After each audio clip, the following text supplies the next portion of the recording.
Kyle, good to see you again. I've got your book in front of me. Thank you. It looks really good. I haven't got all the way through it yet, but I'm working on it. Um, so tell us a little bit about yourself for anybody who doesn't know who you are. Sure. So it's great to connect with you. I'm here on the other side of the planet in Singapore on what today is actually a holiday, National Day here. But I have been here in Asia for the last 15 years. My background was a lead generation company, a B2B lead gen company out of Boston. And what we found in the early 2000s, mid 2000s was that a lot of outsourcing was happening, a lot of changes in the market. And so I started partnering with companies on the other side of the world in Philippines, in India, here across ASEAN.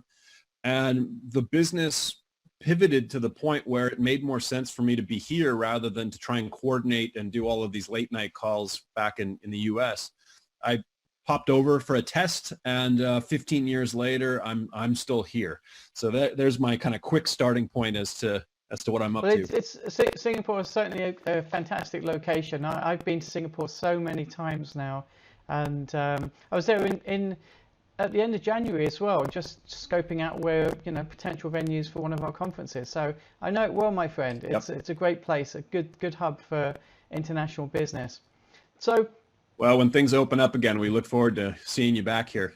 Well, it was interesting because I was scoping out venues for a conference, and when I was there, I actually saw some of the, some of the processes that you guys already have in place for screening, checking everybody, making sure everyone's fit and healthy. I even saw masks being given out at a conference that was taking place, and this was at the end of January. So, well prepared, which is good.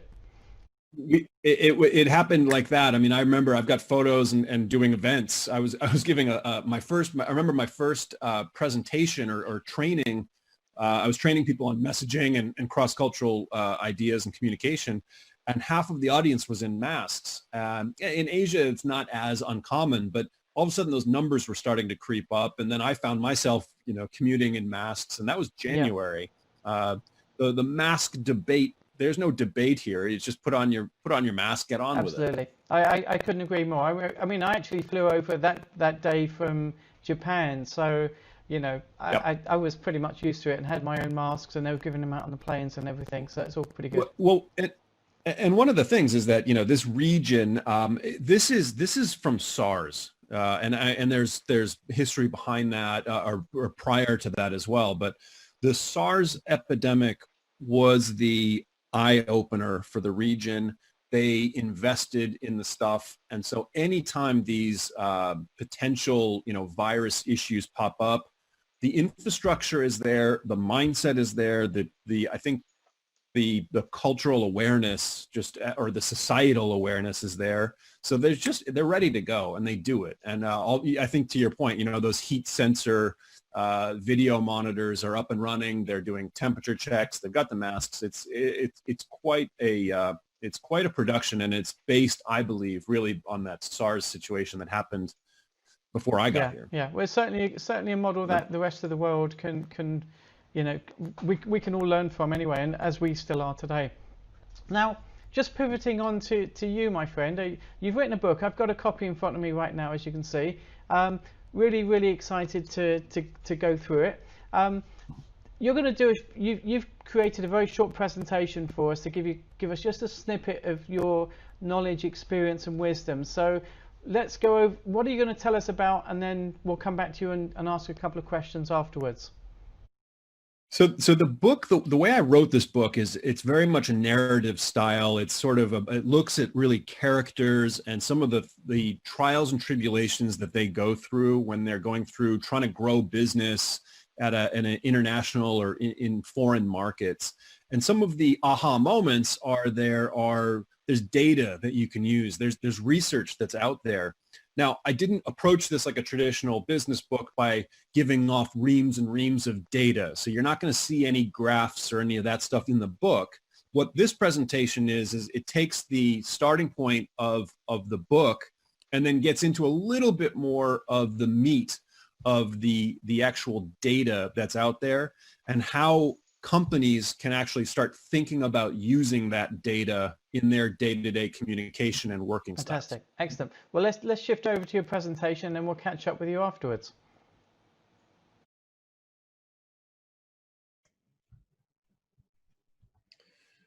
Hey, well, thank you for joining me here. I wanted to just dive right into this. My name's Kyle Hegarty, and I'm going to talk a little bit about some of the cross-cultural challenges that call centers across the planet have, both when you talk about customer-facing as well as even just managing them.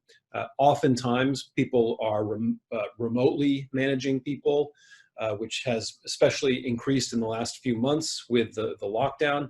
So I want to talk about a couple of these components and some of the challenges that come along with communicating across cultures, what happens when you add this whole remote lockdown in play. And I'm going to show you a bunch of data that looks into this stuff. So what we'll do is I'll talk first of all, about culture and what are these invisible markers that I'm talking about. The good news is that there's ways to define this stuff. My experience, and I'll give you a little bit of insight throughout this, but I've been working in call centers globally really since the beginning of the 2000s. And one of the big things I found was that culture, these invisible components, were getting in the way, were causing all sorts of misunderstandings, miscommunication. When people were outsourcing some of the call centers, or they were opening offices or centers in places like India, Philippines, you name it. And all of a sudden you've got workers from one part of the world trying to communicate with people from the other part. Misunderstandings happen, to put it lightly. And the good news is that it's not just about, well, I'm not sure it's good news or not, but it's not just about accent. There's other stuff going on. And I wanted to show you what that other stuff is. That's the invisible things that I want to go through today. I'll walk you through some data that's been collected over the last few decades, which I think is really helpful. I'll go through one example, and this will probably be more helpful in the context of managing people in centers or in offices, either remotely or face-to-face. We'll open it up for a Q&A, hopefully, as well, and we'll go through there. Now, I'm in the process of promoting this book that I've just written. Comes out, actually it's coming out now, in North America, called The Accidental Business Nomad. It's a survival guide for working across a shrinking planet. The book is about what we've just talked about, all of these challenges that people from all over the world suddenly find that they're working together. I find the contact centers and the call centers to be of particular interest because to me, that's like the central artery of cross-cultural communication. Some of these places with their thousands of seats having conversations in every single day into 150, I think I was in one place, they were talking to 150 countries almost every single day. And there's some massive communication and working style differences across the planet. So a contact center is almost like this perfect petri dish to study all of this stuff, both good and bad best practices. So hopefully we'll give you some survival guide tip ideas as you come out of here. Okay, culture, what is this? I like to define it quite simply as the way things are done around here. There's a bunch of other definitions. No behavioral scientists can seem to agree. But ultimately, what I think about when I talk about culture is the way things are done around here. You'll notice that if you've got a center in India, it's different than the way it is in the Philippines. Business is done differently in the United States, as it is even to degrees across Canada. Multiply this across the planet, and there's a lot of variation that's out there. Now, I'm not here to say that this variation is bad in any way. What I want to do and what I work with companies to do is to put some definition to what those differences look like. In some cases, we need to bridge that gap by finding ways to be able to communicate in the same way. In other cases, you could actually use some of this diversity, like this diverse thinking, to come up with new ideas, maybe to solve problems that you hadn't thought of before, or ways to solve things. In terms of this year, 2020, oh my gosh, different challenging times here. We've got now distributed teams, right? So if you've been working globally before, you're already used to this. But if now all of a sudden people are working from home, or they are now inheriting teams in different parts of the world, you've got a whole nother layer of challenges here. I'm talking about these invisible styles. When you are doing this remotely, they're harder to uncover. You end up with challenges like not having the same level of body language and sometimes tone. We will possibly find that there's more email and text going back and forth, and both of those can be helpful, but they can also cause a lot of trouble because you just don't really know what's always being intended. So that's a challenging thing. Collaborating with foreign teams becomes even more difficult because my sense of tone, the inflections that I use for a sentence or a statement can be different, and they can be interpreted differently across the planet. I have seen companies make mistakes from one sentence misunderstandings that have cost millions of dollars. I was just working last year with a company that had put $10 million plan in place to outsource from Germany, big chunk of software development and back office work and some call center work into India. They pulled it back within a year or something like that. It was basically a $10 million mistake. They blamed each other. Everybody was pointing fingers. I think culture came into play in a big way. So I'll show you visually what I'm talking about shortly. Under stress, I think everybody is fair to say 2020 is a year of stress, additional stress. Our natural behavior styles tend to increase. We become more of how we naturally act. And so this is an interesting thing to be aware of when you're dealing with teams. Add the level of cross-cultural components, the potential for silos to rise up, for internal fighting to happen, for upsetting customers. All of this stuff increases. Clarity is not clear. I'm just going to show you the data on what I mean by that throughout. So the golden rule back in the good old days was, everybody probably knows this one, but treat people the way you want to be treated. Sounds good. When you think about this from a global standpoint, though, it just doesn't work because people have all these different working styles. So we want to actually change this a little bit. We want to treat people the way they want to be treated. And as I said earlier, these contact centers that I've spent time in the last 15, 20 years have been like, it's like communication on steroids because you've got hundreds, if not thousands of conversations happening all over the place. So how do you then treat people the way they want to be treated? How do you do that at scale when you're talking about dozens or more of countries or communication styles? This is, by the way, called the platinum rule in the cross-cultural communication world. The platinum rule, treat people the way they want to be treated. Now, I keep talking about working styles, so let me give you a quick example of that. You end up with communicating styles. There are a number of different ways human beings communicate across the planet. If you're in the contact center world, this should be pretty obvious, but I'll show you visually what we're talking about in a moment. There's also how people lead. How do you lead a team? How do customers expect to be treated on a call in terms of their hierarchy? A phrase called power distance, I'll explain in a minute. How do you incentivize people?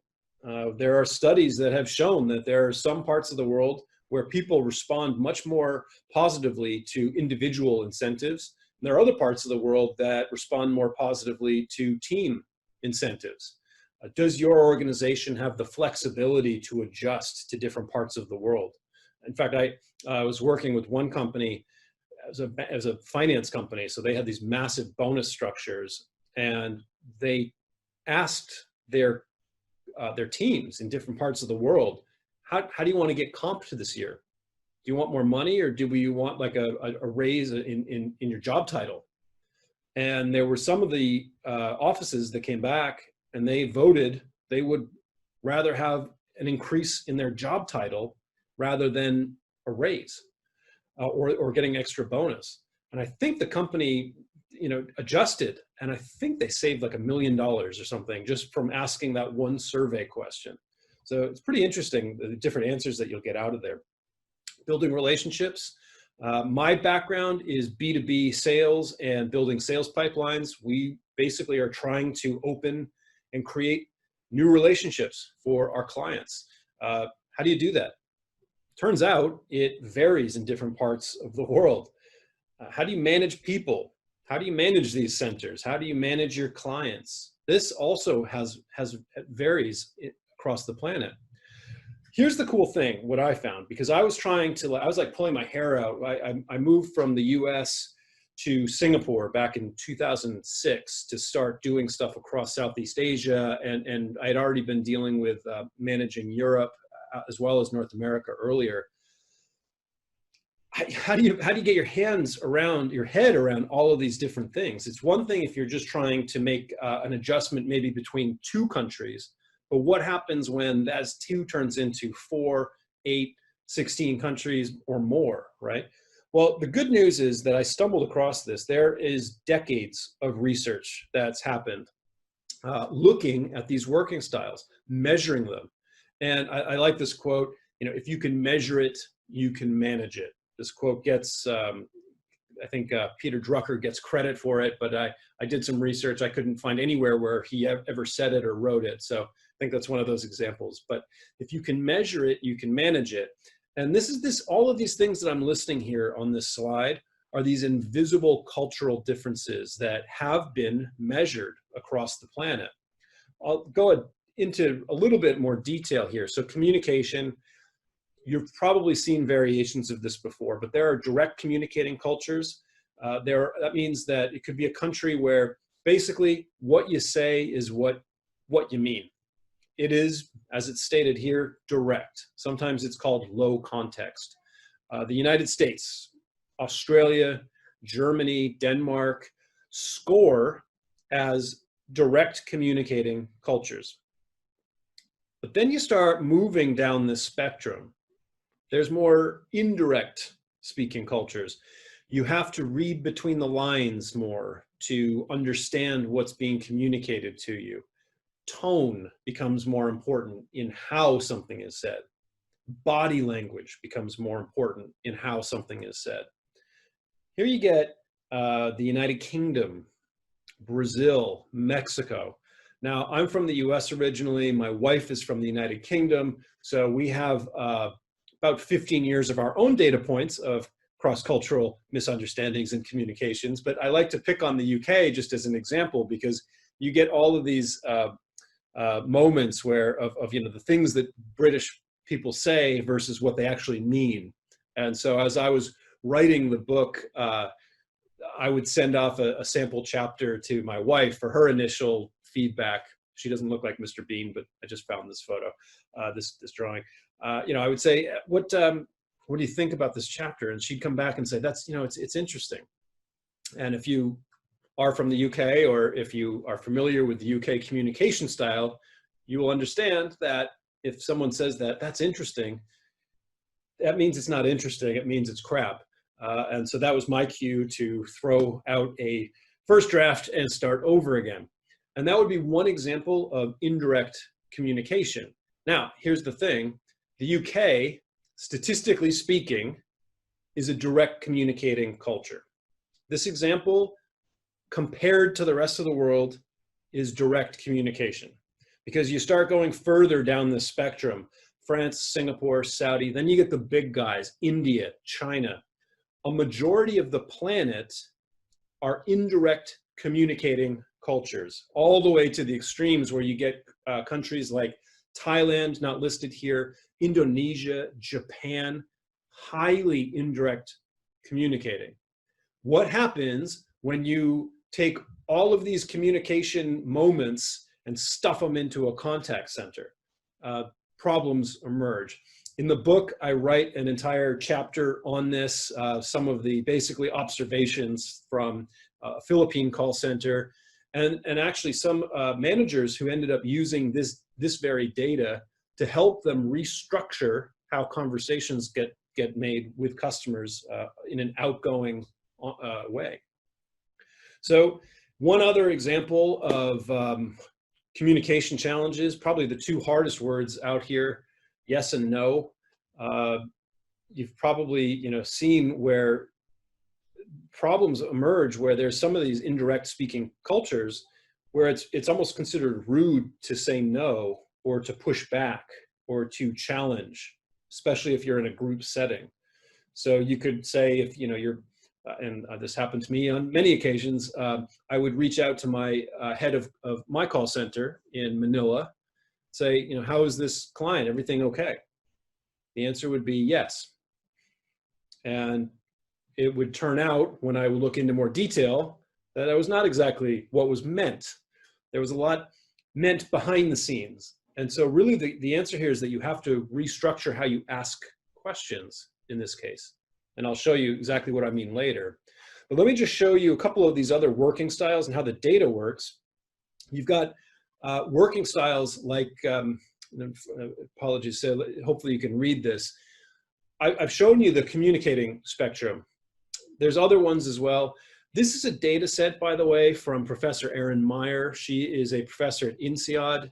She has taken data sets from other researchers. She's combined this with her own research.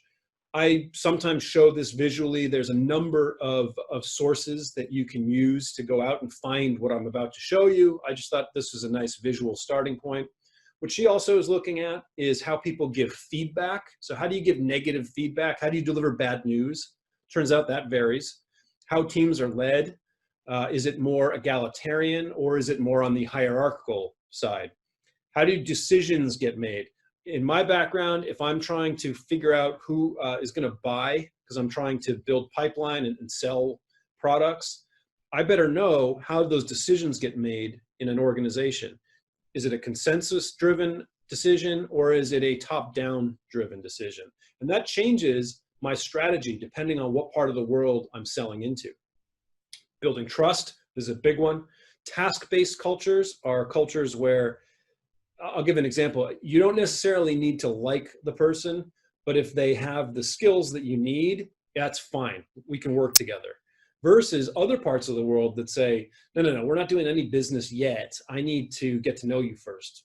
This might take a longer amount of time. Back in the day when everyone was traveling, it might mean more face-to-face interactions. It might mean more lunches, more dinners, more drinks. In this case, it might mean more ongoing conference calls and other types of relationship building. But these things vary around the planet as well. This is another big one, disagreeing all the way down here, almost down at the bottom. You have some parts of the world that are more confrontational, whereas others avoid confrontation. This I've seen cause many, many millions of dollars of mistakes and damage within companies and within customers. And then scheduling, linear time. Are we on time? Are we getting this thing done right away? Committing to it, getting it done? Or is there more of an assumed flexibility to due dates and to showing up on time and to wrapping up on time? So let's look at how the data pans out. I've pulled this first. This is, you're looking at the United States. Here's how they would score across this. Now, I'm going to move through this quickly, and I'm happy to have additional conversations about this and share some of this, some of these data sources with you. But look what you're looking at here. United States, very direct communicators, but look what happens. They become very indirect when they're giving feedback.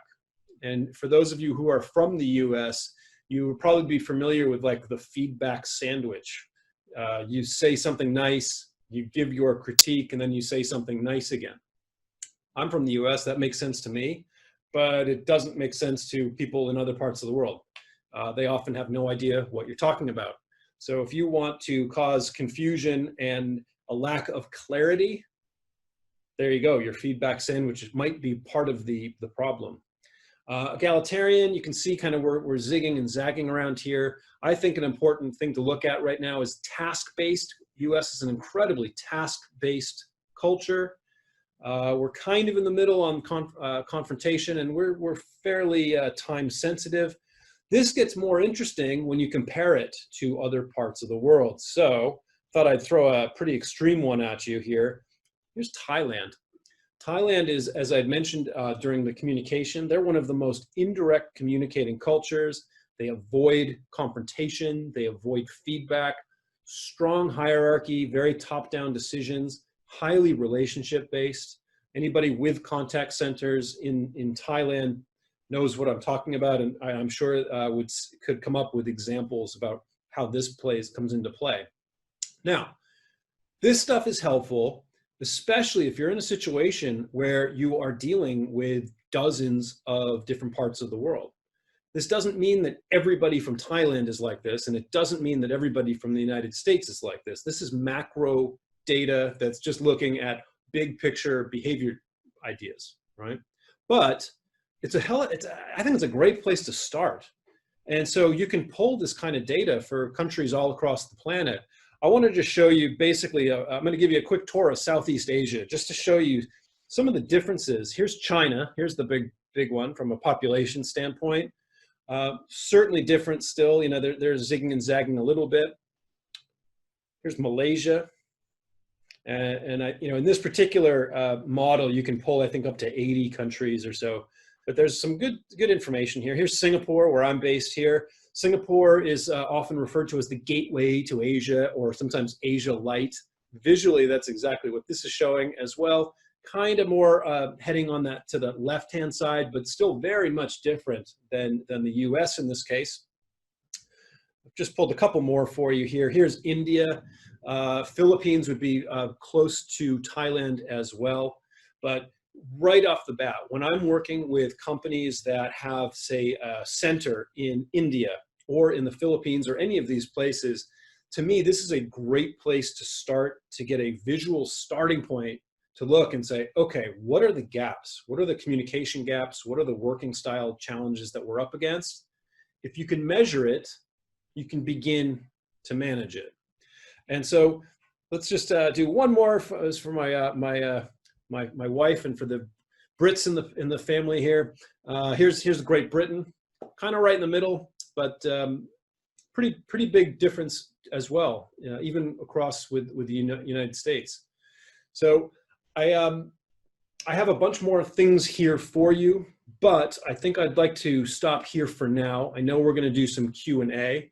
I welcome this conversation. I found that the challenges in call centers have evolved, but they have not gone away at a global level. I've seen a lot of companies who have found that they found that things just weren't working if they were trying to outsource or have a center in, say, the Philippines handling US stuff or Australian stuff. And part of that is accent, but I think that there's a lot more going on. And if you can start addressing these components, these invisible cultural differences, it will give you a whole nother direction to be able to start improving how people communicate. And the exact same goes with managing people, right? So managing people from different parts of the world. Again, open up this one to Q&A, and I do look forward to seeing where the rest of this conversation goes. Love this topic, and please feel free to reach out to me with any questions, and take a look at my book, The Accidental Business Nomad, a survival guide for working across a shrinking planet. Thanks for your time. Thank you for that, Kyle. That was really good to get some insights and some interesting charts there. I want to just relate it to contact centers just for a moment. I mean, you're sharing some interesting information there, and the question I've got is, do you think maybe contact centers could or should use different words and phrases if they know where customers calling from? You know, if I'm, say, in Singapore and I'm running a contact center there, and I've got customers from Malaysia, from Japan, from China, maybe you know, expats calling in. What's your view? Yep. This is a tricky one. Every call center is going to have different situation, different needs, different audience. So you know, it's hard to put a blanket statement onto this. I think that one of the fun things that I had in the book, and there's a whole chapter on the call center experience in the Philippines, was that just working on accents doesn't move the needle. That doesn't really help. What I'm interested in is the underlying stuff, the invisible cultural things. how people deal with conflict, how people deal with formality, how people deal with humor. And so the question then is, how much do you try and get people to adjust to each of those conversations? And you have to be very careful with it.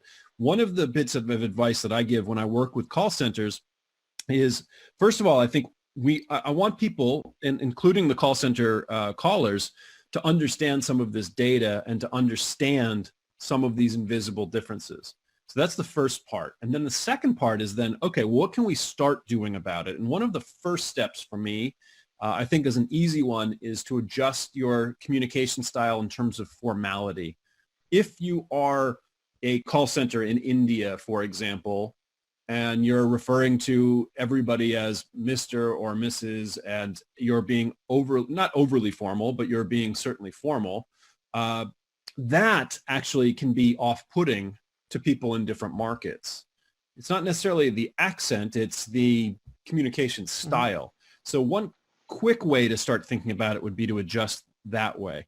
If you're looking for more advanced ideas, the thing I worked on with one person for a while, and it paid off, was understanding sarcasm.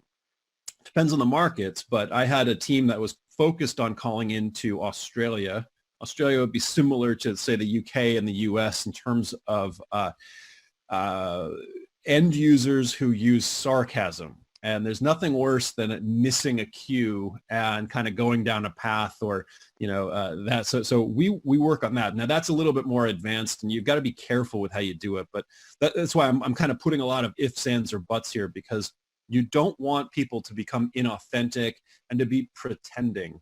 If I think about it, if you tell me to start acting or sounding like they do in India, that's not going to work. It's not going to come across in any way authentic, and it's just going to make me look worse. So we have to be extremely cautious about this, but I think that the data is a really good place to start that conversation. Now, that's all well and good for the verbal, and there's a lot we can learn from what you're saying there, Carl. But what about the non-verbal? We're in a world today where we're using social media, we're posting messages, we're responding to messages, we're using chat tools, we're sending emails all over the place.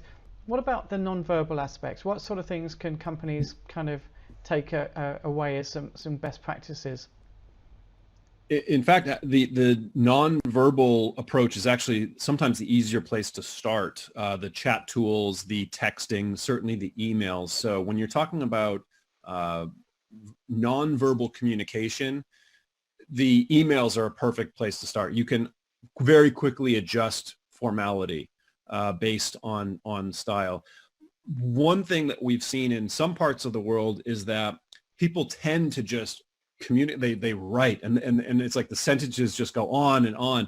There's unnecessary words, and almost there's that kind of circular communication style. And if you're an end user in most parts of the world, you go, oh, get to the point. So I think that one thing from a training standpoint, it's to try and drive concise, clear statements across the board, especially if you have a natural style of your call center reps who might be used to more roundabout communication or lengthier, wordier, more flowery, more formal type of phrasings. When you start going into other parts of the world, that puts people off. So there's some pretty good ways to start training people that way. One other point is that word no. A lot of us in the call center space, inbounds will come asking us a question, can we do something? And the answer could be no. How we say no can make or break a customer experience. It can impact our brand. And so I put a lot of emphasis on how we can say no, but still keep it constructive and try and focus on problem solving rather than wrapping a call very quickly. You can get into trouble very fast by just being very direct or confrontational about how you say no, it's impossible, I can't do that, it doesn't work that way. So there's other ways to do that to be able to make this a little bit more of a better experience for end users. So those are kind of some areas that I look at a lot. Yeah, this is really interesting because, I'm a trainer as well. I learned to, I taught myself how to train in contact centers, did a lot of that for many years. And, was was reasonably successful. I had some really good results. I got rave reviews from a lot of people, but that's focusing on a lot of the soft skills and the hard skills side of things. But what you're talking about is something that I think a lot of people just don't focus on, and that is the cultural differences. And it is, you're absolutely right, depending on how you say no to somebody can have a big, it depends on where they're from and which part of the world. So interesting stuff. I'll give you a very quick example. So, and this I'll reverse the geographies here. So we have a German client who was trying to say no to an Indonesian customer, and the German approach of saying no can come across as very direct, almost aggressive, especially if you're not used to it. And there was no ill intention here. This was just supposedly a standard question answer situation. The Indonesian client perceived the response as being incredibly rude. This was a client that was spending millions of dollars a year, and they did temporarily lose the entire account. It took about half a year to rebuild the relationship just to get it back. So these things have very large dollar signs behind them if not handled the right way. Simple words like that can cause a lot of trouble. So what was the ideal way then to say no to an Indonesian person? It's probably not to say the word no at all. It's more of a softer approach, or if you do say no, it's got to have some type of softer landing to it. So, in some parts of the world, and I spent a lot of time in Germany and Switzerland and France, and it's impossible. We don't do it that way, and they don't necessarily. It's not necessarily intended to be so standoffish.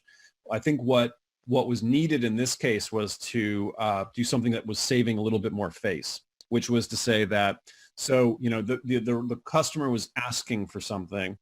And so it was almost like, well, let me feed back what I'm hearing. What are you trying to solve? So if we were to solve that in this way, or let me look into this to be able to solve it. And sometimes that takes a little bit longer. In fact, often it does take longer, but I'd rather add time to a customer situation to solve than have a quick resolution that results in getting fired. Yeah, absolutely. Right. So I think that would be a very good example of having to change how your time investments, or, if you're measuring your call center reps on how fast they can sort out or if they can resolve a call, that would be the first thing I would try and rethink if you're talking about cross-cultural communication. Yeah, absolutely. Really, really good point. Thank you for that. Now, you've spent a lot of time with us today. The last question I've got is about religion. Okay, we're talking about different cultures around the world. How conscious should we be when we're talking to people and we know they're of a different religion? Maybe I'm a Christian talking to a Muslim, or I'm or any combination of different religions. That's if you know the religion of the person you're talking to. Right. It's an interesting question. It's a tough question. I'll tell you just a kind of a quirky side story. So actually back up in Germany, I was doing a training on cultural awareness, and we went through this. It was a full day workshop, and they've got a plate of donuts and muffins on the table, and it happened to be sitting right in front of this one guy. And it turned out he was the one Muslim in the group, and it was Ramadan. And so he, of course, is not allowed to eat during during daytime hours. And what do? We've got a plate of delicious donuts in front of this poor guy for the entire day. And here I am talking about cultural awareness. So, you have to sometimes laugh and enjoy the ride a little bit here, and just know that, you're not always going to have everything figured out. When it comes to religion, I try and I try and avoid it, quite frankly. I mean, I think that from a call center standpoint, from a sales and marketing standpoint, you want to be respectful of people's time. You want to make sure that you're not doing things during certain ceremonies, during holiday times. But at the same time, if you do, it's such a big, complicated world. Today's a holiday here, right? I mean, so you're going to step into situations that are uncomfortable and that you accidentally get yourself into. So I think it's more important not to dwell and worry about this stuff as it is to understand and to be able to adjust quickly so that you're showing respect and saying, oh, actually, you know, I apologize for that. I'm curious. Tell me more about it, right? So it's almost like you can use a mistake as a way to start a really constructive conversation rather than being terrified and spending all night looking up all of these different things to try and tiptoe and tap dance around these issues. That's kind of my quick take on it. It's a fascinating topic and one that's probably a whole nother conference is worth talking about. Definitely. Well, this has been really interesting and very enlightening. You covered some really good points, lots of good topics, lots of food for thought, and that's, you know, a big part of going out there and learning more about the industry and looking at what we can improve on. And your final point was very, very true as well. You know, we don't want to stay up at night worrying about things. You know, we all learn, we all move forward, and sometimes you make mistakes, and it's understanding and admitting you made a mistake and just move forward. When it comes to cross-cultural work, you will make mistakes. So it's not necessarily about how do I avoid all of those mistakes. It's how do I navigate and handle those mistakes when I make them. Absolutely. Well, Kyle, thank you very much for your time. Enjoy the rest of the day there. Thank you for sparing us some time on your holiday today. So it's really appreciated. Take care, my friend, and we'll speak to you again soon. Absolutely. Bye bye.